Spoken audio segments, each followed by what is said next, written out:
Hello friends, today we will discuss some problems on the concepts which I had discussed in the previous video of arithmetic progression.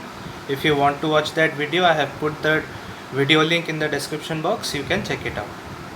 So it is given in an arithmetic progression 10 times the 10th term is equal to 30 times its 30th term. Find its 40th term. So first we have to find out what is its 10th term and what is its 30th term. So for that we know that the nth term of any arithmetic progression, is represented by a plus n minus 1 into d. So the 10th term will similarly be represented by 10th term is equals to t10 given by a. This is we can write as tn. So t10 is equals to a plus 10 minus 1 into d, which is equals to a plus 10 minus 1 gives 9 d. Similarly 30th term we can discuss as 30th term t30 is equals to a plus 30 minus 1 into d, which is equals to a plus 30 minus 1 is 29 into d. So according to the question, it is given 10 times the 10th term means 10 into t10 is equals to 30 times its 30th term, that means 30 multiplied by t30, which implies 10 in place of t10 we will put its value as a plus 9d, and similarly 30 multiplied by in place of t30 we will put its value as a plus 29d.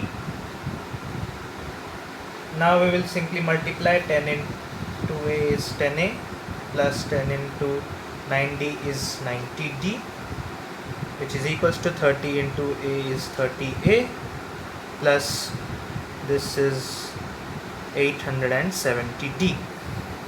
Okay, now we will 10 we will take to that side and 870 we will bring to this side. So 90d minus 870d is equals to 30a minus 10a, which implies that this will be your 780 minus 780d is equals to 30a minus 10a is 20a, and a will be given as 780d divided by 20, 0 cancel out, 2 and 78 cancel out by 39 gives minus 39d.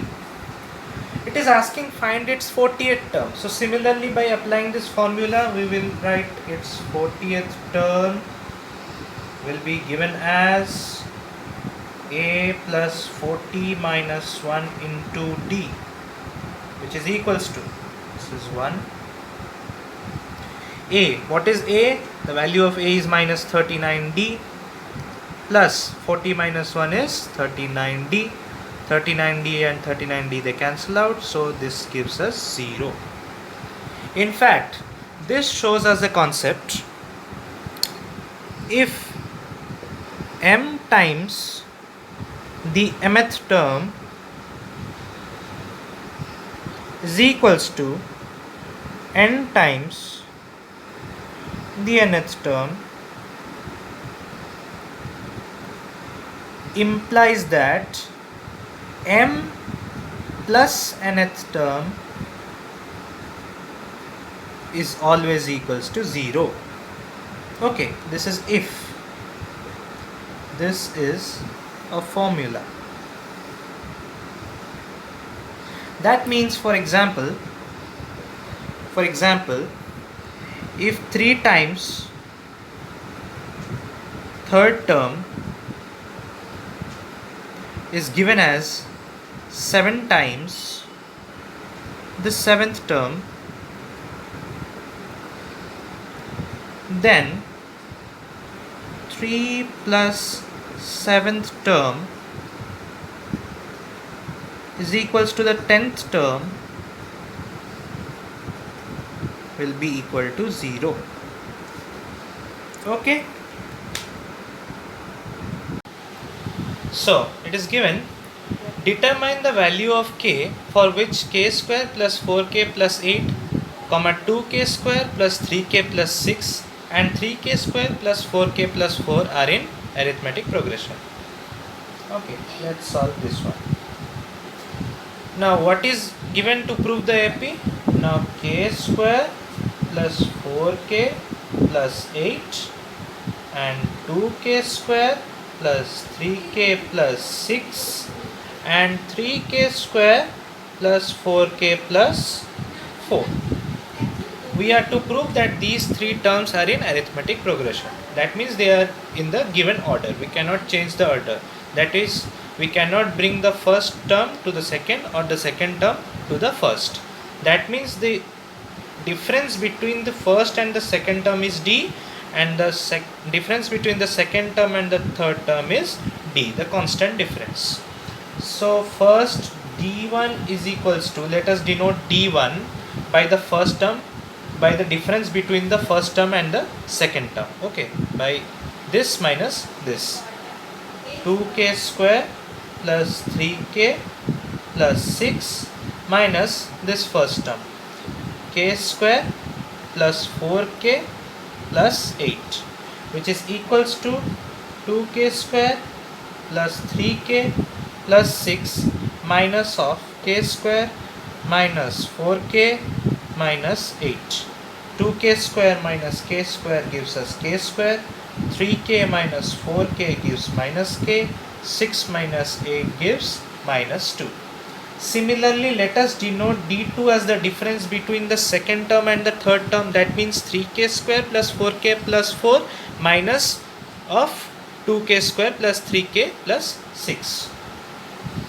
3k square plus 4k plus 4 minus 2k square plus 3k plus 6, which is equals to 3k square plus 4k plus 4 minus 2k square minus 3k minus 6, which is equals to 3k square minus 2k square is k square, 4k minus 3k is plus k, and 4 minus 6 is minus 2. Now according to arithmetic progression, these two differences d1 and d2 must be the same.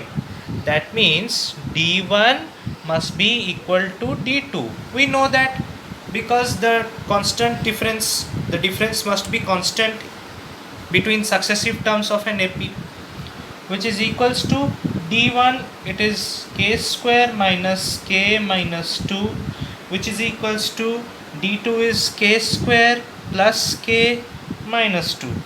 Okay, k square get cancelled out, minus 2 and minus 2 get cancelled out, so we are left with minus k and plus k. If we take this k to this side, it will become minus k, or if we take this minus k to that side, it will become plus k. Both are the same. So let me take this minus k to that side. So 0 is equals to k plus k, which is equals to 2k, which is equals to 0, which is equals to k is equals to 0. So the value of k is found out to be 0. Now look at this problem. In an AP, if mth term is n and nth term is m, show that its rth term is m plus n minus 1. Okay. It is saying if mth term is n, that means the value of the mth term, tm, value of the mth term, which is noted by a plus m minus 1 times of d, is given as to be n. The value of the nth term similarly is given to be m. That means a plus n minus 1 into d is given to be m. Okay. Mark it as equation 1 and mark this as equation 2. Subtracting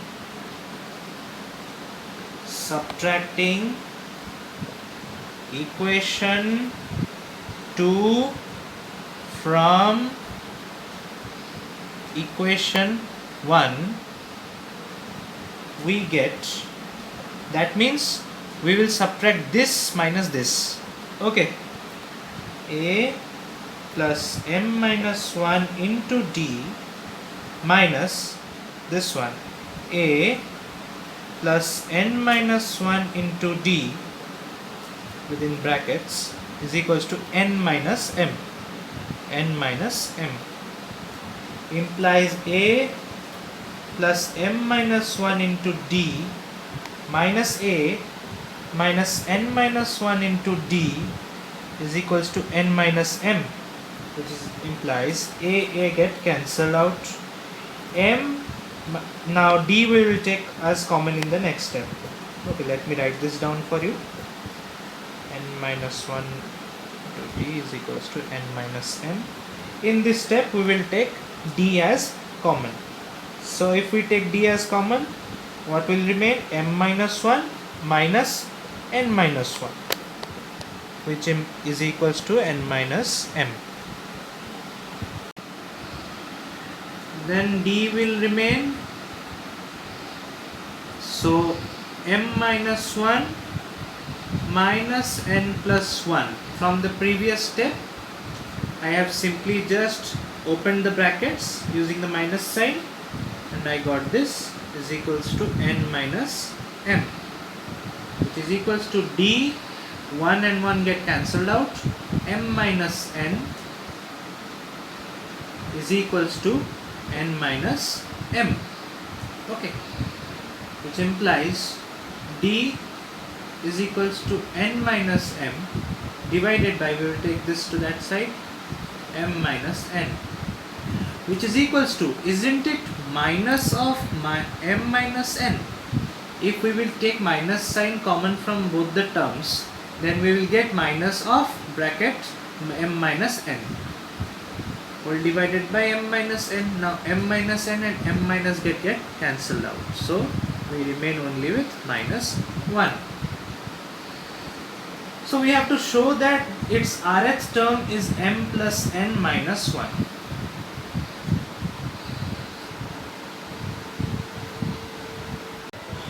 Now we will put the value of this d in equation 1 or equation 2 as we have taken before. So from equation 1, let me write here, from equation 1, a plus m minus 1 times, in place of minus d we will put minus 1. So a plus m minus 1 into minus 1, because the value of d is minus 1 as we have got, as we get from the above step, is equals to n. So a plus minus 1, if we will multiply to both the m and n minus 1, we will get 1 minus m is equals to n, which is equals to a is equals to m plus n minus 1. Now we will put the value of this a, and d is equals to minus 1 in the rth term of any AP. Now the rth term of any AP is given by a plus r minus 1 into d, just as the nth term is given by a plus n minus 1 into d, and the mth term is given by a plus m minus 1 into d. So the rth term will be given as a plus r minus 1 into d, which is equals to, in the place of a we will write m plus n minus 1 plus r minus 1 will remain constant, and in place of d we will write minus 1 is equals to m plus n minus 1, and if we will multiply this minus 1 to r and minus 1, we will get plus 1 minus r. 1 and 1 get cancelled out, so we are remain with m plus n minus r. So the rth term of any AP is proved to be m plus n minus r, provided there is a condition if the mth term is n and the nth term is n.